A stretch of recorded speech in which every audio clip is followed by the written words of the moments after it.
Jay's rumors and reports are really starting to pick up as a brand new report and rumor has dropped, revealing some wild new information surrounding some Jays trade targets. And as the offseason continues to progress, some new reports have dropped, not only revealing some big information, but some information surrounding a trade. We're going to break down those reports as well as the new targets that have been revealed, as well as a bunch of other information on this episode, folks, as we inch closer and closer to the winter meetings. A ton to go over today. But before we get into it all, if you're a part of the percentage who aren't subscribed to the channel, this is the place to be for daily Jays content. Make sure to hit the subscribe button. But 70% of you who are watching right now aren't subscribed. Folks, ton to go over today. We're going to be going over some trade talks. As we know, a lot of trade talks have been happening right now up until, of course, they're going to keep happening until the winter meetings, and then they're going to get even crazier. But a new article has dropped revealing a bunch of information. Now, there's been a lot of reports about how the Jays are going to be very aggressive in the trade market, how they're going to be very aggressive in the free agency market as well. But a new article dropped revealing 3 trade targets that make the most sense for the Jays.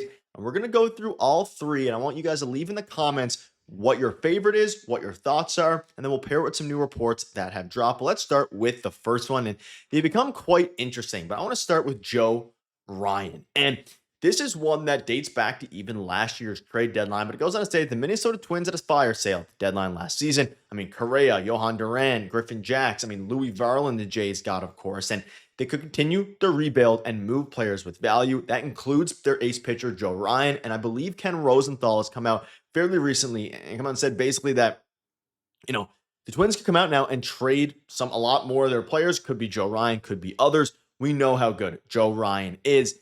But for the Toronto Blue Jays, getting another starter, if you can get one like Joe Ryan, and we're not going to be diving into trade, the exact packages in this video. We're going to have another video for that very soon, or I am rather. But it is a very interesting one because you look at Joe Ryan's advanced analytics, and they weren't actually insane last year. But this is a guy that, despite not having amazing advanced analytics, doesn't throw the ball super fast. He gets the job done and would be an absolute workhorse for this rotation. Now, would I rather them go out and get a guy like Ranger Suarez? I think so, right? Framber Valdez, probably not because of the clubhouse issues, but Tetsuya Imai, that is a guy I would love to see them get. Those are all upper echelon starters for me. And that's not to say that Joe Ryan isn't on their level, because he is on some of their levels, but you have to pay assets for Joe Ryan, and it is going to cost an absolute haul, right? Now, at the same time, he's not on a long-term contract, so that could, of course, help a little bit towards it. But I think if you're going to go out and you're going to get a starting pitcher who isn't an ace, but is still a very, very good starting pitcher in this league,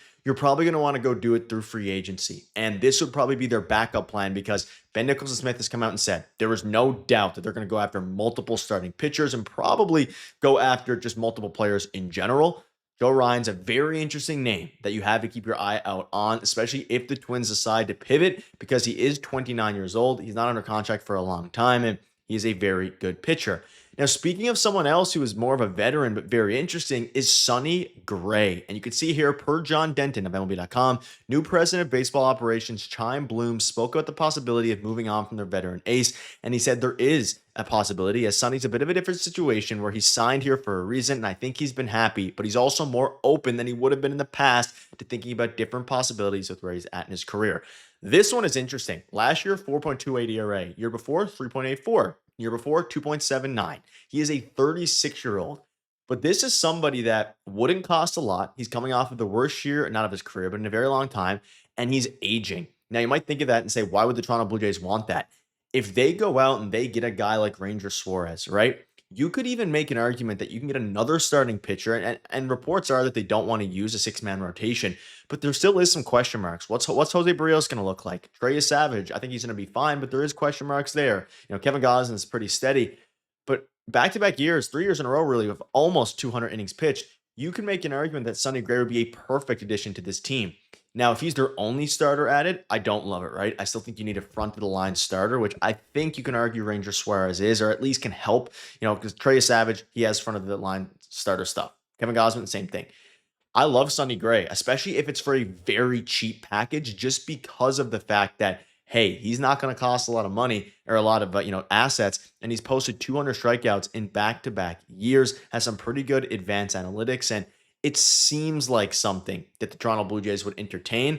But again, a lot of this comes down to where else they're going to get their starting pitching from. Because if it is free agency, then you might not have the need to give up assets for Sonny Gray. But if they strike out in free agency, then these packages become a lot more interesting.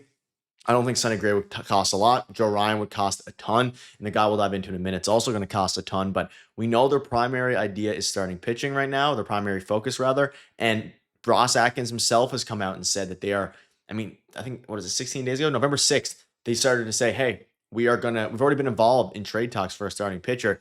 It makes things interesting there, especially with their current starting pitching staff of Gausman, Berríos, Bieber, Savage. Like, you know you're going to get out of Bieber, probably, coming off of Tommy John, though.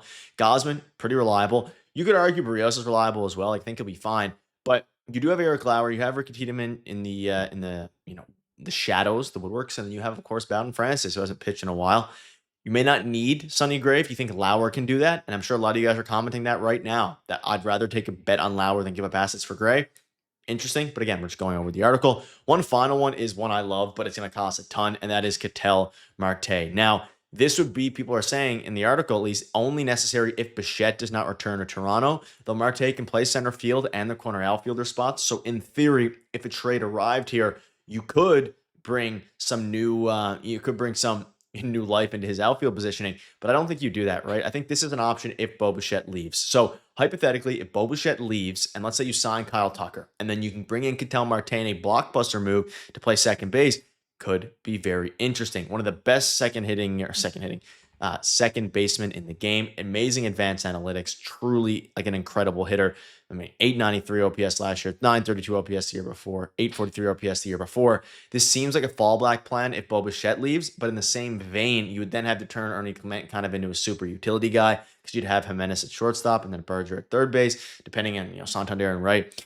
There's a lot of juggling to be done, but I love Ketel Marte as an option for this team. I know in the video I made a few days ago or even a few weeks ago now, I'm losing track of time here. A lot of you guys didn't like the idea just because of Bo Bichette, and you'd probably have to give up Arjun Amala in a trade like this. And they'd probably ask for Trey Savage, who is as close to an untouchable as you can possibly get. You have to be ready to give up a ton if you are going after him, which I don't think they necessarily need to do, right? If you re-sign Bo, you get Tucker, you're in really good shape. If you just re-sign Bo, you get a great starting pitcher, you're still in really good shape. And obviously, a lot of it relies on Bo Bichette being willing to return to Toronto, but also being willing to play shortstop or second base instead of shortstop so Jimenez can get his full value, both war-wise and just for the team-wise at shortstop. We saw what it did in the playoffs. They went on a generational run. They fell short, but it's going to be interesting because if you get a guy like Ketel Marte and you want to throw him in left field, you can then trade Nathan Lucas, and don't rule out a Nathan Lucas trade for some sort of pitcher, whether it be a starter, like a low-end starter, or a bullpen arm, because they don't have a lot of room, especially if they get a Kyle Tucker or they get somebody else. And obviously, if they get Tucker, it's an easy swap, right? You get rid of Nathan Lucas, you bring Kyle Tucker back, you make a trade for Lucas for starting pitcher, or rotation piece, or bullpen piece. It's going to be interesting there. And again, November 16th. Ross Atkins says the free agent class looks a little bit better than usual and says the Blue Jays have already begun some trade talks about starting pitching. So let me know down below what your thoughts are on all this. Your guys' support has been truly unbelievable. See you guys later.